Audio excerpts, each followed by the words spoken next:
Pada 25 Mei 2025, Tiongkok mengirimkan 32 kontainer kargo ke Iran yang berjarak 10.400 km. Bukan dengan kapal, bukan melalui samudra, melainkan dengan kereta barang yang melintasi gurun yang terik, memotong pegunungan, melewati 4 negara berbeda, dan tiba hanya dalam waktu 15 hari. Perjalanan yang sama melalui laut membutuhkan waktu hingga 40 hari. Itu bukan hanya prestasi teknik, itu adalah sebuah pernyataan. Selama bertahun-tahun, senjata paling ampuh Amerika melawan negara-negara seperti Iran tidak ada hubungannya dengan rudal atau tentara. Senjata itu adalah pencekikan ekonomi. Blokir penjualan minyak suatu negara, bekukan rekening banknya, putuskan aksesnya ke pasar global, dan saksikan negara itu perlahan kehabisan pilihan. Strategi itu berhasil karena Amerika mengendalikan lautan. Dan jika Anda perlu memindahkan sesuatu dalam jumlah besar, Anda hampir selalu harus menggunakan jalur perairan tersebut. Bagi Iran, setiap upaya untuk melepaskan diri dari cengkeraman itu selalu dihalau, hingga sebuah kereta barang diam-diam membuktikan bahwa Anda sama sekali tidak membutuhkan lautan.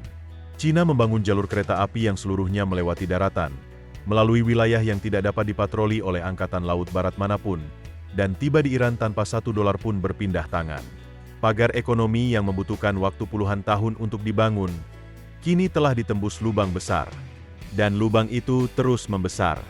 Pada akhir video ini, Anda akan memahami bagaimana jalur kereta api ini dibangun, apa artinya bagi perekonomian Iran, dan apa yang sebenarnya direncanakan Cina di luar jalur tunggal ini. Ada rencana ekspansi 5 negara yang sudah berjalan, jalur Arktik yang beku sedang dikembangkan secara paralel, dan strategi jangka panjang yang dirancang untuk mengalihkan perdagangan global dari kendali Barat. Jalur kereta api hanyalah langkah awal. Dan jika Anda ingin mengikuti bagaimana strategi itu terungkap, pastikan Anda berlangganan dan menekan tombol suka agar tidak ketinggalan apa yang akan datang selanjutnya. Untuk memahami mengapa Cina harus melakukan langkah ini, Anda perlu mengetahui tentang satu bentangan air sempit yang diam-diam menggerakkan dunia. Ada jalur air di Asia Tenggara yang sebagian besar orang belum pernah dengar, tetapi hampir semua orang di bumi bergantung padanya tanpa menyadarinya. Jalur itu disebut Selat Malaka. Selat Malaka terletak di antara Malaysia dan Indonesia, dan merupakan salah satu jalur air tersibuk di seluruh planet. Lebih dari 94.000 kapal melewatinya setiap tahun. Kapal tangker minyak, kapal kargo, kapal kontainer, semuanya mengalir melalui koridor sempit ini untuk berpindah antara Samudra Hindia dan Pasifik. Bagi Tiongkok, jalur air ini bukan hanya penting, tetapi juga jalur vital yang menjaga perekonomian tetap berjalan.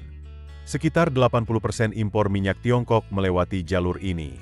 Segala sesuatu bergantung pada energi, dan hampir semua energi tersebut bergantung pada tetap terbukanya satu jalur sempit ini. Bayangkan apa arti sebenarnya dari risiko tersebut.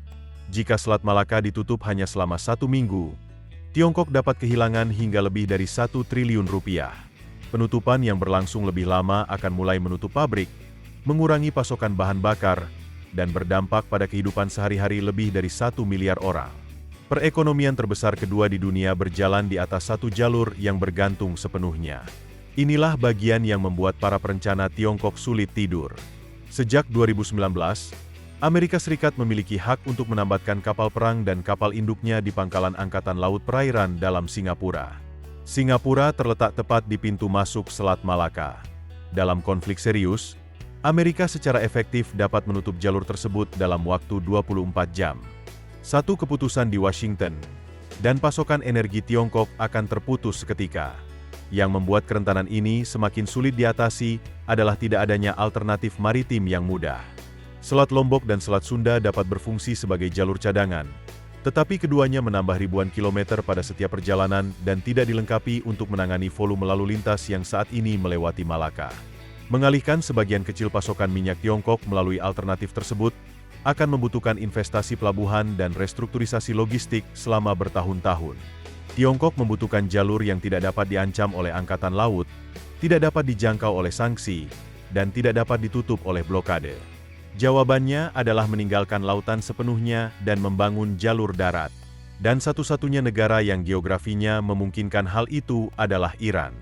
Jalur kereta api yang tak seorang pun bisa menghalangi.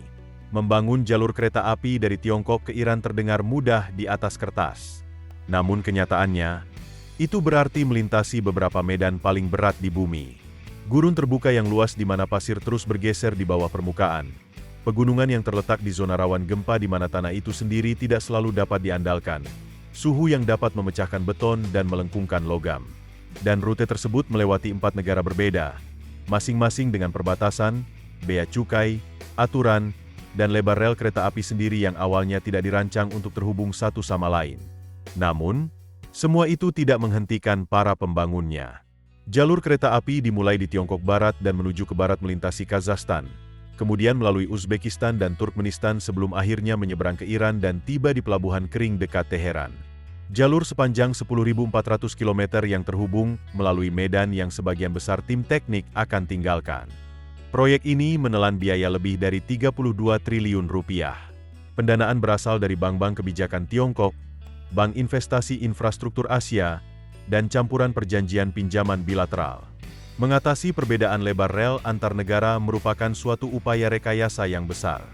Rusia dan Asia tengah menggunakan lebar rel yang lebih lebar daripada Tiongkok, yang berarti kargo perlu dipindahkan secara fisik ke gerbong yang berbeda di perbatasan, atau sistem pertukaran bogie khusus harus dipasang agar kontainer yang sama dapat melintasi lebar rel yang berbeda. Stasiun pertukaran bogie otomatis dibangun di penyeberangan perbatasan utama khusus untuk koridor ini, mengurangi waktu yang hilang pada transisi dari berjam-jam menjadi kurang dari 30 menit. Karena medannya sangat berbahaya di beberapa bagian, sebagian besar jalur kereta api di Iran dibangun di bawah tanah. Bukan hanya untuk mengatasi cuaca ekstrim, tetapi juga untuk melindungi jalur tersebut dari potensi serangan udara. Keputusan tunggal itu menunjukkan betapa seriusnya kedua negara mendekati proyek ini. Ini bukan infrastruktur yang dibangun untuk kenyamanan. Ini dibangun untuk bertahan dari krisis. Pada 25 Mei 2025, kereta barang pertama menyelesaikan perjalanan penuh dalam 15 hari. Sebelum jalur kereta api ini ada, kargo yang sama akan diangkut dengan kapal melalui Selat Malaka, melintasi Samudra Hindia, melalui Laut Arab, dan mengelilingi Teluk Persia sebelum mencapai pelabuhan Iran. Perjalanan laut itu memakan waktu antara 30 dan 40 hari. Jalur kereta api memangkasnya menjadi setengahnya. Tanpa lautan, tanpa patroli angkatan laut, tanpa pelabuhan yang dikendalikan barat, dan tanpa sanksi yang dapat ditegakkan. Media pemerintah Tiongkok menyebut rute ini sebagai jalur vital minyak antara kedua negara. Tetapi arti jalur kereta api ini bagi Iran jauh lebih dalam daripada sekadar jadwal pengiriman yang lebih cepat. Jalur vital Iran dan permainan jangka panjang Tiongkok. Sanksi barat telah menghancurkan ekonomi Iran selama bertahun-tahun. Bank-bank terputus dari jaringan keuangan global. Perusahaan-perusahaan yang mencoba berbisnis dengan Teheran menghadapi sanksi serius dari Washington. Pembeli minyak diperingatkan dengan ancaman akan dikeluarkan dari pasar Amerika Serikat. Pesannya sederhana dan konsisten, berdagang dengan Iran dan bayar harganya. Cina memutuskan bahwa harga tersebut sepadan.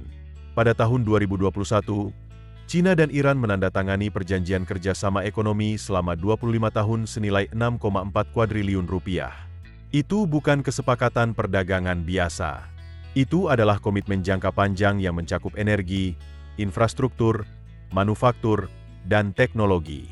Pada tahun 2024, Cina membeli 77% dari seluruh ekspor minyak mentah Iran senilai sekitar 470 triliun rupiah dalam satu tahun.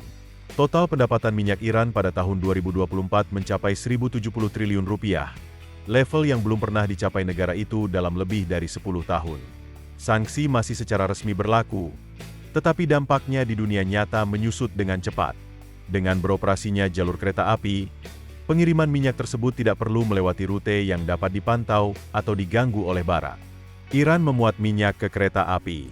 Mereka bergerak ke timur melewati pedesaan Asia Tengah, dan tiba di Tiongkok tanpa satupun bank atau lembaga barat yang terlibat di sepanjang rantai tersebut. Itu bukan sekadar perdagangan. Itu adalah sistem ekonomi paralel yang beroperasi di luar aturan yang dibangun Washington. Bagian penting dari cara kerja sistem itu adalah mata uang. Tiongkok telah membayar minyak Iran dengan yuan sejak 2012, dengan sengaja menghindari dolar Amerika. Itu mungkin terdengar seperti detail keuangan teknis, tetapi bobot jangka panjangnya sangat besar. Posisi dolar sebagai mata uang standar dunia untuk perdagangan energi adalah salah satu pilar terpenting pengaruh global Amerika. Setiap kali kesepakatan minyak besar diselesaikan dalam yuan, Pilar itu menerima pukulan diam-diam lainnya. Rusia telah mengejar strategi serupa. Iran semakin banyak melakukan transaksi ekspor energinya dalam yuan dan rubel, bukan dolar. Volume perdagangan gabungan yang mengalir di luar sistem dolar telah meningkat tajam sejak tahun 2022, dan jalur kereta api ini menambah lapisan lain pada tren tersebut. Geografi Iran membuatnya lebih berharga daripada sekadar sumber minyak. Negara ini terletak tepat di samping Selat Hormuz, jalur sempit yang menghubungkan Teluk Persia ke Laut Arab. Sekitar 20% dari seluruh minyak dunia melewati selat tersebut. Lokasi tersebut menjadikan Iran sebagai gerbang alami bagi seluruh kawasan. Negara-negara seperti Tajikistan, Kirgistan, dan Afghanistan sepenuhnya terkurung daratan. Melalui pelabuhan Iran dan jaringan kereta api Cina yang berkembang, negara-negara tersebut memperoleh koneksi ekonomi nyata untuk pertama kalinya. Dan Cina memperoleh pengaruh politik dan ekonomi yang lebih dalam di seluruh wilayah yang secara tradisional beroperasi dalam lingkup kekuasaan Barat. Koridor kereta api 5 negara adalah apa yang terjadi setelah jalur penghubung Cina-Iran. Jalur kereta api ini menghubungkan Tiongkok, Kirgistan, Tajikistan, Afghanistan, dan Iran dalam satu jaringan kereta api berkelanjutan yang membentang sekitar 1.300 km jalur baru, dengan sekitar setengahnya melewati Afghanistan Utara.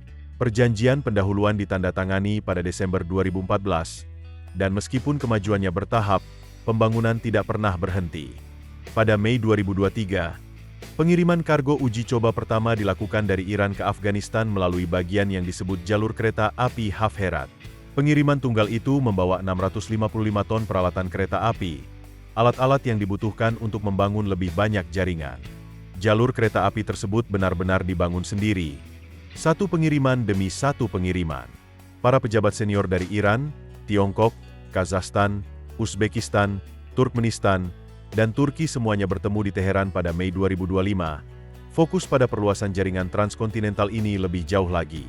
Momentumnya nyata dan terus meningkat. Bagi negara-negara yang terkurung daratan, koridor ini memecahkan masalah yang mereka hadapi sejak menjadi negara merdeka. Jalur kereta api melalui Iran ke pelabuhan Teluk Persia mengubah realitas ekonomi mereka sepenuhnya, dan Tiongkok memperdalam pengaruhnya di seluruh wilayah tersebut. Arsitektur keuangan yang mendukung ekspansi ini juga patut diperhatikan. Inisiatif Sabuk dan Jalan Cina telah mengalokasikan lebih dari 16 kuadriliun rupiah secara global untuk proyek infrastruktur sejak diluncurkan pada tahun 2013. Asia Tengah adalah salah satu zona investasi yang paling terkonsentrasi secara strategis. Pinjaman yang terkait dengan kesepakatan kereta api ini seringkali disertai dengan jangka waktu pembayaran yang panjang dan perjanjian infrastruktur untuk sumber daya, memberikan Cina pijakan yang kuat di negara-negara yang sebelumnya hanya memiliki sedikit mitra skala besar lain yang bersedia berinvestasi. Pada saat yang sama, Cina sedang mengembangkan rute yang sepenuhnya berlawanan arah melalui Arktik yang beku. Rute Laut Utara membentang di sepanjang pantai utara Rusia melalui Samudra Arktik, dan merupakan jalur pelayaran paling langsung antara Asia dan Eropa. Perjalanan dipersingkat dari sekitar 45 hari melalui terusan Suez menjadi sekitar 30 hari. Hambatannya selalu berupa es. Hingga baru-baru ini, rute Arktik hanya dapat digunakan sekitar 88 hari per tahun.